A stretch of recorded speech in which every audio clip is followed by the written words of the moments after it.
धोरासर, एक खुशहाल गांव जहाँ सब अच्छा था, बस कमी थी तो सिर्फ हिम्मत की। तो फैसला ये है कि इस साल की पानी की बारी ठाकुर हवेली के खेतों को पहले मिलेगी। लोग सब समझ रहे थे मुखिया की तानाशाही, पर किसी में बोलने की हिम्मत नहीं थी। पर तभी नैना वहां आ जाती है और भीड़ में बुदबुदाहट शुरू हो जाती है। अरे ये तो नैना है। लड़की बैठकी में कैसे? किसी ने रोका क्यों नहीं इसे? मुझे भी बोलना है। मुखिया चौंक जाता है। ये दायरा नहीं है तुम्हारा, वापस घर जा। दायरा आपने बनाया है, मैंने नहीं। और जब बात गांव की हो रही है तो मेरा हक है बोलने का। भीड़ में सन्नाटा छा गया, सब चुपचाप खड़े थे। किसने बुलाया तुम्हें? तुम्हारी माँ ने तुम्हें इतना भी नहीं सिखाया कि आदमियों के बीच में औरतें नहीं बोलती? अब चुपचाप घर जा। सवाल बुलाने का नहीं, सुनने का है। हमारे खेतों में 2 बार से पानी नहीं आया, हमारी फसल आधी मर गई, और अब आप कह रहे हो कि इस साल ठाकुर के खेतों को पहले पानी मिलेगा। गांव वाले डरते होंगे, आपसे मैं नहीं डरती। अगर आप अपना काम सही से करते तो मुझे बोलने की जरूरत नहीं पड़ती। तू गांव के फैसले पर उंगली उठा रही है, इसका अंजाम अच्छा नहीं होगा। हाँ, क्योंकि ये फैसला गांव के लोगों का नहीं है, आपके डर और मनमानी के कारण लिया गया फैसला है। नैना सही बोल रही है, ये बात सबको पता थी, पर किसी में बोलने की हिम्मत नहीं थी। तभी गांव के एक बुजुर्ग किसान ने हिम्मत दिखाई। लड़की गलत नहीं बोल रही। हमारे घर का कनक आधा सूख चुका है। पानी चाहिए, न्याय चाहिए। अगर इस बार भी ठाकुर के खेतों को पानी गया तो हमारे बच्चों को भूखा रहना पड़ेगा। ये बात सच है। सब चुप। और तुझे किसने हक दिया पंचायत में बोलने का? ठीक उसी समय एक आवाज गूंजती है। आरव, गांव का शिक्षक, शांत पर न्यायप्रिय, नैना का बचपन का दोस्त, वो भीड़ चीरकर सामने आता है।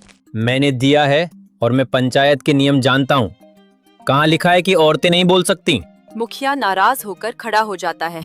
अरे पढ़ाई लिखाई ने दिमाग खराब कर दिए हैं लोगों के। गांव की रीत विरासत समझते भी हो? रीत वो होती है जिससे सबका भला हो। ये वो फैसला नहीं है मुखिया जी, ये सिर्फ एक घर के पक्ष में है। क्या हम पानी के लिए हर साल मरते रहेंगे? क्या गरीब खेतों का पानी बड़े खेतों को जाएगा? ये न्याय है?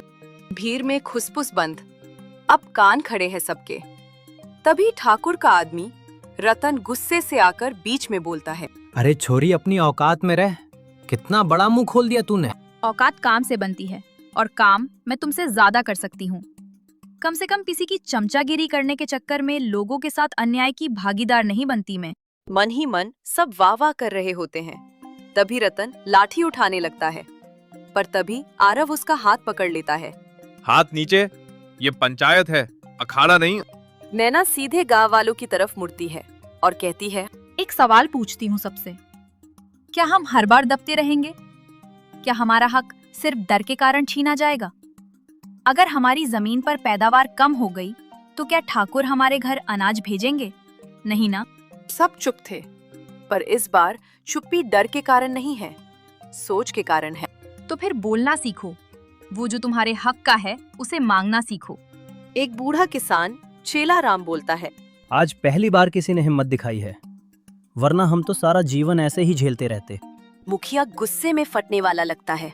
तुम सबकी इतनी हिम्मत, इस लड़की के कहने पर सब मेरी खिलाफत कर रहे हो? सिर्फ सच बोल रहे हैं, आपका नहीं, अन्याय का विरोध कर रहे हैं सब। तभी नैना धीरे से कहती है, अगर आज फैसला अन्याय का रहा तो मैं अकेली नहीं बैठूंगी। मैं जिला कार्यालय जाऊंगी, शिकायत दर्ज करवाऊंगी, और पंचायत का मजाक गांव नहीं उड़ाएगा, बल्कि पूरा जिला, पूरा राज्य हंसेगा। भीड़ चौंकती है। मुखिया की छाती से हवा खिसक जाती है। तू शिकायत करेगी? हाँ, और कानून लड़कियों का मुंह नहीं बंद करता। आप जैसे लोगों की अकल पर लगे ताले जरूर खोल देता है। भीड़ पहली बार नैना के पीछे खड़ी हो जाती है। कई लोग ठीक बात कहते हैं। मुखिया धीरे धीरे बैठ जाता है, उसकी आवाज अपने आप धीरे हो जाती है। ठीक है, इस बार पानी की बारी बराबर बांटी जाएगी। गांव के लोगों में खुशी और नैना के प्रति सम्मान था।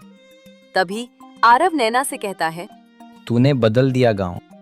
नहीं, गांव बदलने को हमेशा तैयार था, बस किसी को पहला बोल उठाना था। नैना रास्ते से गुजर रही थी। तभी पीछे से किसी की आवाज आती है। बहुत उड़ने लगी है ना तू? तूने सुना नहीं? वही ठहर जा वरना अच्छा नहीं होगा। तुम्हारे डर से रुकना होता तो मैं पैदा ही क्यों होती। रतन आगे आकर रास्ता रोक लेता है। आज पंचायत में बहुत बोल लिया, अब चुप रहने की आदत डाल ले, वरना अच्छा नहीं होगा। मैं झगड़ा नहीं चाहती, रास्ता दो और निकलो यहाँ से। नहीं दूंगा, क्योंकि ठाकुर साहब ने कहा है इस लड़की को धीमा करो। मुझे धीमा करने वाला पैदा नहीं हुआ, जाके बता देना अपने मुखिया को। रतन उसका हाथ पकड़ने की कोशिश करता है, पर अचानक पीछे से किसी की पकड़ उस पर जम जाती है। हाथ नीचे। समझ नहीं आता तुम्हें? हर जगह को अखाड़ा क्यों समझने लगते हो? रतन जल्दी से आरव की तरफ मुड़ता है। तू बीच में मत पड़, वरना बोलने लायक नहीं छोड़ूंगा तुझे, इसलिए चुपचाप जा यहाँ से। पढ़ूंगा बीच में। गांव में किसी लड़की को छूने का हक किसी को नहीं। अच्छा, अब ये भी तेरी जिम्मेदारी है। भूल मत, मेरे सामने तेरी कोई औकात नहीं है, मैं मुखिया का आदमी हूँ। हाँ, जब तक इस गांव में न्याय जिंदा है, कोई लड़की अकेली नहीं है। नैना आगे कहती है। तुम लोगों को हराम की कमाई का नशा चढ़ा हुआ है। इससे पहले कि मैं तुम्हारा नशा उतारूं, चला जा यहाँ से। रतन भड़क जाता है। ठीक है, देखते हैं कितनी देर तक टिक पाती है तेरी हिम्मत। तेरा वो हाल करूंगा जो तू सपने में भी नहीं सोच सकती। वो तमतमाता हुआ चला जाता है। नैना और आरव कुछ कदम चुप चलते हैं। फिर आरव पूछता है, डर नहीं लगा तुझे? डर तो था, पर बात डर की नहीं है, बल्कि इस बात की है कि अगर मैं चुप रही तो मेरे बाद आने वाली हर लड़की चुप रहेगी। आंखों में सम्मान के साथ आरव उसे देखता है। तू जितनी मजबूत दिखती है, उससे ज्यादा है। दोनों चलते रहते हैं। हवा में रात की खुशबू है, पर कहानी में तूफान आने वाला है, इस बात से अनजान है। अगले दिन ठाकुर की हवेली में एक बड़े बरामदे में ठाकुर बैठे हैं। रतन और 2 आदमी खड़े हैं और बदला लेने का सोच रहे हैं। कल की पंचायत में जो हुआ वो मेरे लिए बहुत अपमानजनक था। साहब, लड़की का मुंह बहुत चल रहा है, लेकिन चिंता मत करो, मैं। तू कुछ नहीं करेगा, काम दिमाग से होता है, लाठी से नहीं। हमें गांव को वहीं लाना है जहां होना चाहिए था, जूती के नीचे। और इस बार हम हमला करेंगे उनके विश्वास पर। अब आगे क्या करना है साहब? पानी की बारी का फैसला बदला नहीं जाएगा। कागज पर तो बराबर दिखेगा, लेकिन नहर पर हम लोग बारी बदल देंगे। रतन मुस्कुराता है। मतलब नहर वाला रास्ता हम रोक देंगे? हाँ, और दोष जाएगा किस पर? नैना और आरव पर। सही कहा। लोग सोचेंगे कि लड़की ने अपने फायदे के लिए गांव को धोखा दिया। एक बार लोगों का भरोसा टूटा तो कोई उसके पीछे नहीं खड़ा होगा। हवेली में खतरनाक सन्नाटा पसर जाता है। बिटिया, तू जितना बोल रही है, मुझे डर लग रहा है। वो मुखिया इतनी आसानी से सुधरने वाला नहीं है। डरना ठीक है माँ, पर डर के कारण गलत बात को सहते रहना किसी पाप से कम नहीं है। तुम चिंता मत करो माँ, अब तो पूरा गांव मेरे साथ है। तेरे बाप को भी गांव में ऐसे फैसलों से दिक्कत थी, और क्या हुआ? लोग साथ नहीं खड़े रहे, वो अकेला पड़ गया। आज वो हमारे साथ नहीं है, इसलिए डरती हूँ बेटी। इस बार मैं वैसा नहीं होने दूंगी माँ। मेरी लड़ाई सिर्फ अपने लिए नहीं, अपने बापू की अधूरी लड़ाई पूरी करने के लिए भी है। उसी शाम नहर के पास आरव नहर का निरीक्षण करने जाता है। वो पानी की दिशा देख रहा होता है, तभी उसे दूर किसी गाड़ी की आवाज सुनाई देती है। वो झाड़ियों में छिप जाता है और देखता है कि वहाँ कुछ लोग खड़े हैं, उनमें रतन भी है। ठाकुर साहब ने साफ कहा है, रात में नहर का रास्ता बदल दो। कल सुबह गांव समझेगा कि बराबरी का पानी मिल रहा है, पर सच में आधा पानी ठाकुर खेतों में जाएगा। आरव की आंखें फैल जाती हैं। एक आदमी पूछता है, पर अगर किसी ने देख लिया तो क्या करेंगे? सारा प्लान चौपट हो जाएगा। देखने वाले भी हम ही हैं, और अगर कोई जुबान खोल देगा तो हम उसे नैना का आदमी बताकर कहेंगे कि उसने झूठ बोला है। आरव के चेहरे पर गुस्सा और चिंता दोनों है। जैसे ही वो वापस जाने को मुड़ता है, उसके पैरों के नीचे सूखी टहनी चटक जाती है। रतन और आदमी चौंक कर पीछे मुड़ते हैं। कौन है वहाँ? पकड़ो उसे। मुखिया के आदमी पीछे भागते हैं। आरव तेजी से नहर की चौड़ी मेड़ पर दौड़ता है। वो पसीना पसीना हो जाता है, पर हार नहीं मानता। आदमी करीब पहुंचते जा रहे हैं। तभी उनमें से कोई एक चिल्लाता है, वहीं रुक जा वरना अच्छा नहीं होगा। सच पानी की तरह होता है, रोकने की चाहे जितनी कोशिश करो, एक दिन रास्ता बना के निकल ही जाता है। वो भटकता हुआ कूदकर झाड़ियों में उतर जाता है। आदमी फिसल जाते हैं। रतन गुस्से में चीखता है, बच गया, पर ज्यादा देर नहीं। अब वो हद पार कर चुका है, उसे सबक सिखाना ही पड़ेगा। आरव भागता हुआ नैना के घर चला जाता है। वो नैना को दरवाजा खोलने को कहता है और नैना के दरवाजा खोलते ही आरव घबराया हुआ अंदर जाता है। तू ठीक तो है? इतना घबराया हुआ क्यों है? बहुत बड़ी चाल चल रहे हैं। नहर का पानी रात में मोड़ रहे हैं। कल गांव को लगेगा बराबर पानी मिला, पर असल में आधा पानी ठाकुर के खेतों में जाएगा। नैना की आंखों में आग जल उठती है। मतलब लोग मेरे ऊपर शक करेंगे। गांव वाले सोचेंगे कि मैंने अपने लिए फैसला बदलवाया है और सबको इंसाफ के नाम पर धोखा दिया है। हाँ, यही प्लान है उनका। नैना तिरमिला उठती है। उसके मन में निराशा और क्रोध एक साथ है। उन्हें लगा कि मैं अकेली पड़ जाऊंगी। नहीं, इस बार हम उनके सामने खड़े होंगे। कुछ भी करके उस मुखिया को सबक सिखाना होगा। वो हर बार ऐसा नहीं कर सकता। लेकिन सावधान रहना पड़ेगा। रतन ने कहा है कि अगर कोई देख भी ले तो वो लोग उल्टा उसी पर इल्जाम लगा देंगे। तो फिर हमें सच्चाई पकड़नी होगी, और वो भी ऐसे कि पूरा गांव देखे। तू क्या सोच रही है? ये फैसला आसान नहीं है। हम सच को पकड़ेंगे, साबित करेंगे, और इस बार गांव के सामने खुलकर रखेंगे, ताकि ठाकुर की ताकत नहीं, गांव का भरोसा जीते। चल फिर काम शुरू। नहीं, युद्ध शुरू।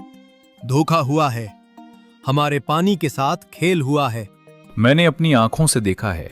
क्या देखा? साफ बोल। रात के अंधेरे में नहर पर कौन था? दोनों रात को नहर पर थे और आज पानी कम आया। भीड़ में आग लग जाती है। सब मिलकर नैना के घर जाते। नैना के घर जाकर उनमें से एक गुस्से में बोलता है, नैना, ओ नैना, बाहर आ, कहाँ छुपी बैठी है? नैना बाहर आती है। वो समझ जाती है कि क्या बात है। रात को नहर पर क्या कर रही थी?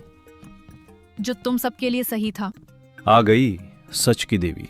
और तू झूठ का सौदागर। मुझे सही गलत का पाठ पढ़ाएगा। तभी आरव आता है। मैं भी था वहाँ, और हमने कुछ गलत नहीं किया। दोनों रात को नहर पर थे और आज पानी कम आया। मतलब साफ है, इन्होंने ही रात में नहर का पानी मोड़ा है, और तो और मुखिया से और ठाकुर से पैसे भी खाए हैं। बस बहुत हो गया। कब से देख रही हूँ, बस इल्जाम लगा रहे हो सब। तुम लोगों को मुझ पर शक है। मैच्योर होती तो यहाँ क्या कर रही होती अब तक? कहीं और जाकर आराम कर रही होती। सबूत है तो दिखा, वरना गांव छोड़कर चली जा। आज फैसला होगा, पर पूरा सच सुनकर। नैना फोन निकालती है। वीडियो चलती है। पूरा चौपाल खामोशी से सुनता है। रतन, नहर मोड़ते आदमी, साजिश की बातें, सब सामने आ जाता है। ये नकली है, ये झूठ है, फिर से सबको पागल बना रही है। रात को जब मुझे आरव ने बताया तो हमने आकर तुम्हारी सारी करतूत का वीडियो बना लिया था। धोखेबाज, हमें लड़वाया इसने। हमने गलत समझा, हमें माफ कर दो बेटा। मुझे दुख इस बात का नहीं है कि तुम लोगों ने मुझ पर शक किया। दुख इस बात का है कि तुम लोग इतनी जल्दी टूट जाते हो। अगर आज मेरे पास ये सबूत नहीं होता तो क्या होता? गलती हो गई हमसे, हमने तुझे गलत समझा, माफ कर दे। हम तेरे साथ हैं। आज से पानी बराबर बटेगा, और जो धोखा देगा उसका बहिष्कार होगा। आखिरकार गांव ने मिलकर मुखिया को पद से हटा दिया और रतन को गांव से अलग कर दिया। उस दिन के बाद धोरासर में फैसले डर से नहीं, सबकी सहमति और न्याय से होने लगे। नैना की आवाज ने सिर्फ सच नहीं जिताया, पूरे गांव को जगा दिया। वीडियो को लाइक करें, शेयर करें और सब्सक्राइब करें। देखने के लिए धन्यवाद।